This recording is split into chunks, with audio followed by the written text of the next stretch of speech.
সেই দিন একজন প্রশ্ন করেছে, এখানেও বক্তব্য দিতে দিতে প্রশ্নটা মাথায় আসলো যে ইবলিস তো অনেক জ্ঞানী ছিল, ইবলিস তো আমাদের চাইতে বেশি নিকট থেকে ফেরেশতাদের সাথে সে সরাসরি আল্লাহ সুবহানাহু ওয়া তাআলার কথা শোনা, নির্দেশ অমান্য করা, আমরা যতটা আল্লাহ সুবহানাহু ওয়া তাআলাকে চিনি তার চাইতে তো সে বেশি চিনত।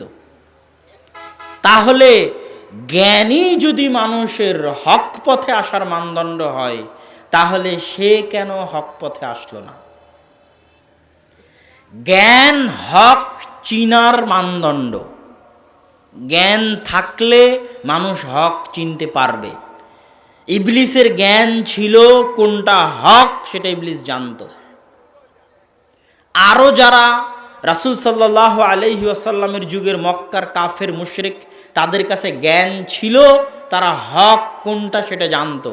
আজকের যুগেও যারা জ্ঞানী তারা হক কোনটা সেটা জানে। কিন্তু ইবলিস হক মানতে পারেনি কেন? ইগো হার্ট হয়েছে এই জন্য, তার ইগোতে আঘাত লেগেছে এই জন্য। ইগো বুঝেন তো, আত্ম অহংকার। মানুষের আত্ম অহংকারে আঘাত লাগলে, ইগোতে আঘাত লাগলে নিশ্চিত ক্ষতি জানার পরও মানুষ কাজ করে। কথার কথা আপনি দেখলেন আপনার স্ত্রী পর পুরুষের সাথে পরকীয়ায় লিপ্ত আছে, এটা আপনার ইগোতে চরম হার্ট করলো।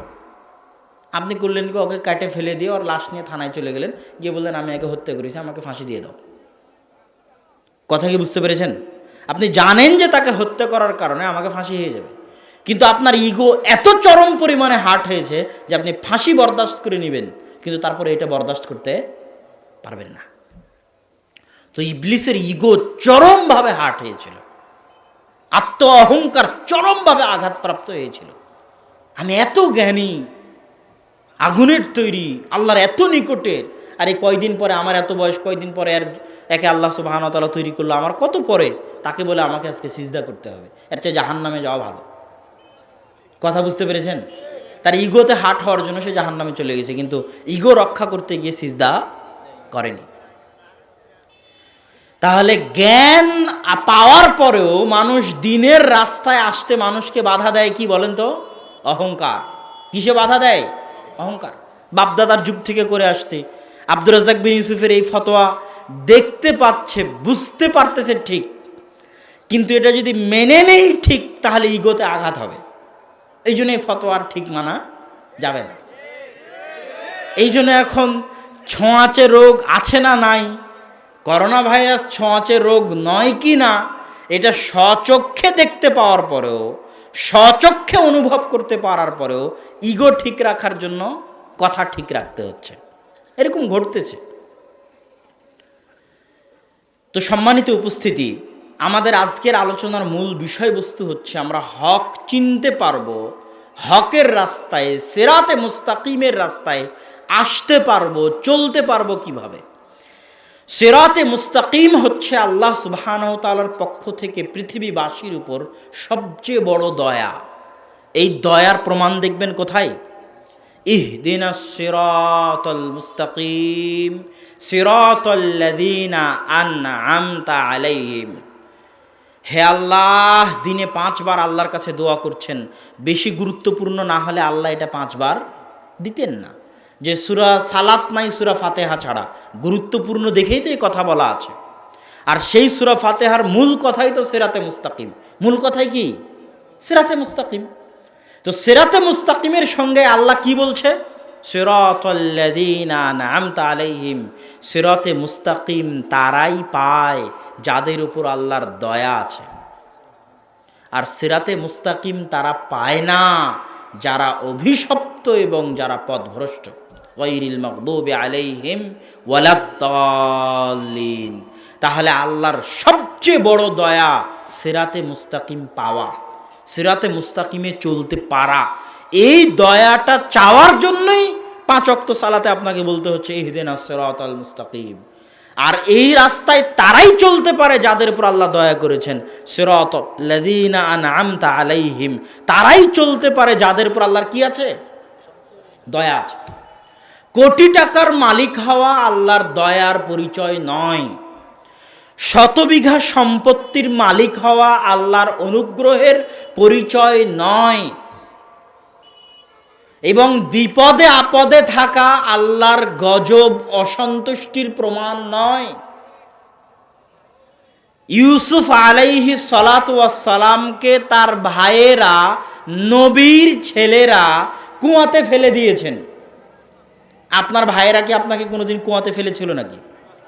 তাহলে আপনার ভাইয়েরা অন্তত পক্ষে ইউসুফ আলাইহিস সালামের ভাইয়ের চাইতে ভালো ব্যবহার করছে আপনার সাথে।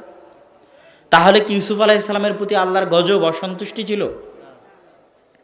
ইউসুফ আলাইহিস সালাম নিজে নবী, তার পিতা ইয়াকুব নবী, তার দাদা ইসহাক নবী, তার পরদাদা ইব্রাহিম নবী। আর নবী ইবনুন নবী ইবনুন নবী ইবনুন নবী, নবীর ছেলে নবীর ছেলে নবীর ছেলে নবী। এত মহৎ বংশের বংশমর্যাদার অধিকারী ইউসুফ আলাইহিস সালাতু ওয়াস সালাম মানুষের বাড়িতে কৃতদাস হয়ে, মানুষের কেনা গোলাম হয়ে মানুষের বাড়িতে কাজ করেছেন। আপনি কি কৃতদাস ছিলেন? আপনি মানুষের বাড়িতে কেনা গোলাম ছিলেন? বলেন, ছিলেন? ছিলেন না। আর ইউসুফ আলাইহিস সালাম নবীর সন্তান হওয়ার পরও, নিজে নবী হওয়ার পরও, দাদা নবী হওয়ার পরও, পরদাদা নবী হওয়ার পরও মানুষের বাড়িতে গোলাম থেকেছেন, কৃতদাস, কেনা গোলাম, যে কাজ করে। কেন? উনি তো আর জানেন না যে উনি কে। কাজের নির্দেশ দিয়েছে, কাজ করেছে, কেনা গোলাম। ইউসুফ আলাইহিস সালাতু ওয়াস সালাম মিথ্যা অপবাদ মাথায় নিয়ে 7 বছর জেলখানায় ছিলেন। আপনি জেলখানায় ছিলেন? উনি একজন নবী হওয়ার পরে, বাপ নবী হওয়ার পরে, দাদা নবী হওয়ার পরে, পরদাদা নবী হওয়ার পরে উনি জেলখানায়। তাহলে আল্লাহর দয়া আপনার 100 কোটি টাকার 100 বিঘা জমি প্রমাণ করে না যে আপনার উপর আল্লাহর দয়া আছে। ইউসুফের উপর আল্লাহর দয়া আছে, এটা কি প্রমাণ করে বলেন তো? একটা প্রশ্ন। পুরো ইউসুফ আলাইহিস সালামের জীবনী সবাই জানেন। তো ইউসুফ আলাইহিস সালামের এই পুরো জীবনীতে ইউসুফ আলাইহিস সালামের উপর যে আল্লাহর দয়া আছে, এটার একটা প্রমাণ দেখান, একদম স্পেসিফিক প্রমাণ। জি, কি দেওয়া? মাশাআল্লাহ, জেনা থেকে বাঁচিয়ে নেওয়া। আল্লাহু আকবার। এটাই ইউসুফ আলাইহিস সালামের প্রতি আল্লাহর দয়ার প্রমাণ, যে আল্লাহ তাকে অসৎ পথ থেকে, খারাপ পথ থেকে, নিকৃষ্ট পথ থেকে বাঁচিয়ে নিয়েছেন। আর আপনার উপর আল্লাহর অভিশাপের এটাই প্রমাণ, আল্লাহর উপর, আপনার উপর আল্লাহর দয়া না থাকার এটাই প্রমাণ। আপনি আল্লাহর রহমত থেকে বঞ্চিত, আল্লাহর দরবার থেকে বিতাড়িত, আল্লাহর করুণা দৃষ্টি থেকে বঞ্চিত। আপনি আল্লাহর রহমত, দয়া থেকে মাহরুম। সরিষা সমপরিমাণ দয়া, রহমত আপনার উপর আল্লাহর নাই, এটাই প্রমাণ। আল্লাহ আপনাকে সুদে ব্যস্ত রেখেছে, আল্লাহ আপনাকে ফজরের সালাত পড়তে দেয়নি, আল্লাহ আপনাকে তাহাজ্জুদের সালাত পড়তে দেয়নি, আল্লাহ আপনাকে গানে ব্যস্ত রেখেছে, আল্লাহ আপনাকে খারাপ কাজে ব্যস্ত রেখেছে। এটাই সবচেয়ে বড় শাস্তি আপনার জন্য, যে আপনি আল্লাহর রহমত থেকে বঞ্চিত। এটা মানুষকে বুঝতে পারতে হবে। আপনি ফজরের সালাত আদায় করতে পারছেন না মানে আপনি আল্লাহর থেকে দূরে চলে গেছেন, এটা অনুভব করতে পারতে হবে। আপনি গান বাজনায় ব্যস্ত আছেন, খারাপ কাজে ব্যস্ত আছেন, হারাম উপার্জনে ব্যস্ত আছেন, মানে আপনি আল্লাহর রহমত থেকে বঞ্চিত হয়ে গেছেন, আল্লাহর দয়া করুণা দৃষ্টি থেকে বঞ্চিত আছেন। রাসূল সাল্লাল্লাহু আলাইহি ওয়াসাল্লাম বলছেন, ইন্নাল্লাহা ইউতিদ দুনিয়া লিমান ইউহিব ওয়া মান লা ইউহিব। আল্লাহ সুবহানাহু ওয়া তাআলা দুনিয়া তাকেও দেন যাকে আল্লাহ সুবহানাহু ওয়া তাআলা ভালোবাসেন, আর আল্লাহ সুবহানাহু ওয়া তাআলা দুনিয়া তাকেও দেন যাকে আল্লাহ সুবহানাহু ওয়া তাআলা ভালোবাসেন না। আল্লাহ ফেরাউনকে দুনিয়া দেননি, ক্ষমতা দেননি, পাওয়ার। আল্লাহ কারুনকে ধন সম্পদ দেননি, দিয়েছেন। আল্লাহ দাউদ সুলাইমানকেও ক্ষমতা, পাওয়ার দিয়েছেন, ধন সম্পদ দিয়েছেন। মানে আল্লাহ ধন সম্পদ, ক্ষমতা, পাওয়ার যাকে ভালোবাসেন তাকেও দেন, যাকে ভালোবাসেন না তাকেও দেন। কিন্তু আল্লাহর ইবাদত করার সুযোগ, আল্লাহর দাসত্ব করার সুযোগ, আল্লাহর কাছে থাকার সুযোগ, কাছে আসার সুযোগ, আল্লাহর সাথে যোগাযোগ, সম্পর্ক রক্ষা করার সুযোগ আল্লাহ তাকেই দেন যাকে তিনি ভালোবাসেন। এবং যে আল্লাহর কাছে যেতে থাকে আল্লাহর আনুগত্যের মাধ্যমে, তাকে আল্লাহ এত কাছে করে নেন, এত কাছে করে নেন, ফরজ ইবাদত আদায় করে, পাশাপাশি নফল করে, নফল সালাত, নফল সিয়াম, এগুলোর মাধ্যমে সে আল্লাহর এত নৈকট্য অর্জন করে, আল্লাহর ভালোবাসা, দয়া, রহমত এত অর্জন করে। আল্লাহ রসুলের বুখারীর হাদিস যে তার হাত যেন আল্লাহর হাত হয়ে যায়, তার পা যেন আল্লাহর পা হয়ে যায়। এইভাবে রাসূল সাল্লাল্লাহু আলাইহি ওয়াসাল্লামের হাদিস যে আল্লাহ তাকে এত কাছে করে নেন, এর সাথে যে শত্রুতা করে আল্লাহ তার সাথে শত্রুতা করবে। সম্মানিত উপস্থিতি, আল্লাহ সুবহানাহু তাআলা আমাদেরকে আল্লাহ সুবহানাহু তাআলার কাছে আসার, তার নৈকট্য অর্জন করার তৌফিক দান করুক, আল্লাহুম্মা আমিন।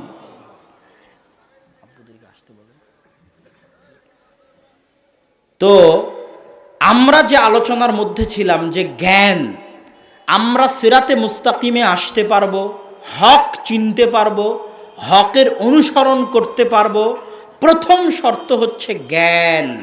জ্ঞান লাগবে, জ্ঞানই হচ্ছে ইসলাম। এই জন্য আল্লাহ এবং আল্লাহর রাসূল সবচেয়ে বেশি গুরুত্ব দিয়েছেন জ্ঞানের উপরে। এত গুরুত্ব, অবাক হয়ে যাবেন। রাসূল সাল্লাল্লাহু আলাইহি ওয়াসাল্লাম বলছেন, ইন্নাল্লাহা লা ইয়ান্তাসিউল ইলমা, আল্লাহ সুবহানাহু ওয়া তাআলা জ্ঞানকে মানুষের মধ্যে থেকে ছিনিয়ে নেবেন না, বরং জ্ঞানকে উঠিয়ে নেবেন আলেমদের মৃত্যুর মাধ্যমে। ফাইদা লাম ইয়াবকা আলেমান, যখন কোনো আলেম বাকি থাকবে না, ইত্তাখাযান নাসুর উসান জোহালা, মানুষ জাহেলদেরকে আলেম বানিয়ে নিবে, নেতা বানিয়ে নিবে। ওই জাহেল অজ্ঞ মূর্খকে জিজ্ঞেস করবে, ফাফতাউ বিগাইরি ইলমিন, ওই জাহেল অজ্ঞ মূর্খ বিনা জ্ঞানে ফতোয়া দিবে। ফাদল্লু ওয়া আদল্লু, নিজেও পথভ্রষ্ট হবে, অন্যকেও পথভ্রষ্ট করবে। আর এক হাদিসে রাসূল সাল্লাল্লাহু আলাইহি ওয়াসাল্লাম বলছেন, কিয়ামতের পূর্ব মুহূর্তে আসমান থেকে মূর্খতা বর্ষণ হবে। কি বর্ষণ হবে? মূর্খতা বর্ষণ হবে, আর জ্ঞান উঠিয়ে নেওয়া হবে, আর মানুষের মধ্যে মূর্খতা বর্ষণ হবে। তাহলে মানুষের পথভ্রষ্ট হয়ে যাওয়ার মূল কারণই হচ্ছে মূর্খতা। মানুষের পথভ্রষ্ট হয়ে যাওয়ার মূল কারণই হচ্ছে অজ্ঞতা। এই জন্য জ্ঞান চর্চার গুরুত্ব, জ্ঞান অর্জনের গুরুত্ব সীমাহীন ও অপরিসীম। আজকে দেখবেন পুরো মুসলিম উম্মাহে অনেক রকমের চর্চা আছে, কিন্তু জ্ঞানের চর্চা নাই।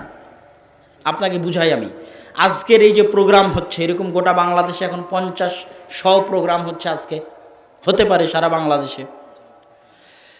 আমি আধা ঘন্টা 1 ঘন্টা যাবৎ আপনাদের সামনে বক্তব্য দিচ্ছি। এই আধা ঘন্টা 1 ঘন্টা যদি আমি আপনাদেরকে বক্তব্য না দিয়ে আপনাদেরকে যদি আলিফ, বা, তা, সা শিখাতাম, যারা কোরআন জানেন না তাদেরকে কোরআন শিখাতাম, যার দোয়া মুখস্থ নাই তাকে দোয়া মুখস্থ করাতাম, তাহলে 1 ঘন্টা বক্তব্যের চাইতে বেশি উপকার হতো। কথা কি বুঝতে পারলেন? এটা হচ্ছে জ্ঞানের চর্চা। কিসের চর্চা? জ্ঞানের চর্চা। একটা প্রোগ্রাম আবেগের বহিঃপ্রকাশ, একটা মিছিল আবেগের বহিঃপ্রকাশ, একটা মানববন্ধন আবেগের বহিঃপ্রকাশ। এটা করতে ভালো লাগে, করতে মজা পাওয়া যায়, আনন্দ পাওয়া যায়। কিন্তু কালকে বলেন যে কোরআন শেখানো হবে প্রতিদিন আসর পর, একটা মানুষও পাবেন না। তাহলে এটাই হচ্ছে মূর্খতা বর্ষণ হবে, আর জ্ঞান উঠিয়ে নেওয়া হবে। এতগুলো মানুষ, যতগুলো মানুষ আজকে বক্তব্য শুনতে আসছে, আপনি কল্পনা করেন এতগুলো মানুষ যদি জ্ঞানী হয়, সামান্যতম কোরআন নিজে পড়তে পারে, কোরআন বুঝতে পারে, তারা দোয়া সব মুখস্থ আছে, দোয়ার অর্থগুলো বুঝতে পারে, এরকম সামান্যতম যদি জ্ঞানী হয়, সমাজের চেহারা পাল্টে যাবে না? যাবে না? অবশ্যই যাবে। জ্ঞানই বিপ্লব আনতে পারে, এবং অজ্ঞতা, মূর্খতাই সমাজকে ধ্বংস করতে পারে। এই জন্য যারা উপস্থিত আছেন, যারা আয়োজন করেছেন, সকলের প্রতি আমার উদাত্ত আহ্বান যে মসজিদে মসজিদে, গ্রামে গ্রামে জ্ঞানের চর্চা বাড়াতে হবে। জ্ঞান আসল, জ্ঞানের চর্চা বাড়াতে হবে। জ্ঞানের চর্চা যত বাড়বে সমাজ তত পরিবর্তিত হবে, আর জ্ঞানের চর্চা যত কমে যাবে সমাজ তত অধপতনে যাবে, সমাজ তত ধ্বংসের দিকে যাবে। রাসূল সাল্লাল্লাহু আলাইহি ওয়াসাল্লাম এই জন্য জ্ঞানের ফজিলত বর্ণনা করতে গিয়ে বলছেন যে লা ইস্তাগফিরু লিতালিবিল ইলম, একজন জ্ঞান অন্বেষণকারীর জন্য ক্ষমা প্রার্থনা করে আল্লাহ সুবহানাহু ওয়া তাআলার নিকটে ক্ষমা চায় সারা পৃথিবীর সবাই, এমনকি মাটির পেটে থাকা পিঁপড়া এবং পানির পেটে থাকা মাছ পর্যন্ত তার জন্য ক্ষমা চায়। এবং গত 1400 বছর কোনো নবী আসেননি, আর আগামীতেও কোনো নবী আসবেন না। কোনো উম্মত নবীবিহীনভাবে, নবী ছাড়া 1400 বছর এভাবে টিকে আছে, এর কোনো নজির পৃথিবীর ইতিহাসে নাই। নবীবিহীনভাবে সবসময় নবী লাগতো। তাহলে এই উম্মত নবীবিহীনভাবে কিভাবে টিকে আছে? জ্ঞান চর্চা। নবীর পরে তার ওয়ারিস, তার জ্ঞানের ওয়ারিস, কোরআন এবং হাদিসের জ্ঞানের ওয়ারিস আলেমগণ হয়ে গেছে। ইন্নামাল উলামা ওয়ারাসাতুল আম্বিয়া, আলেমগণ নবীদের উত্তরাধিকারী। লা ইউরিসুনা দিনারাম ওয়ালা দিরহাম, আলেমগণ দিনার দিরহাম উত্তরাধিকার সূত্রে রেখে যাননি, কি গেছেন? কোরআন এবং হাদিস উত্তরাধিকার সূত্রে রেখে গেছেন। তখন আল্লাহর রাসূলের যে নবুয়তের দায়িত্ব ছিল, এটা প্রতি যুগে যুগে আল্লাহ মুজাদ্দিদ পাঠিয়ে, মুজতাহিদ পাঠিয়ে সেই কাজকে চালু রেখেছেন। ইবনু তাইমিয়া পাঠিয়েছেন, ইবনু হাজার আসকালানি পাঠিয়েছেন, আলবানি পাঠিয়েছেন, যুগের ভেদে বিভিন্ন গ্রামে বিভিন্ন অঞ্চলে আলেম ওলামা পাঠিয়েছেন। এইভাবে আলেম ওলামার জ্ঞান চর্চার মাধ্যমে এখন পর্যন্ত দিন টিকে আছে। এবং জ্ঞান চর্চা যত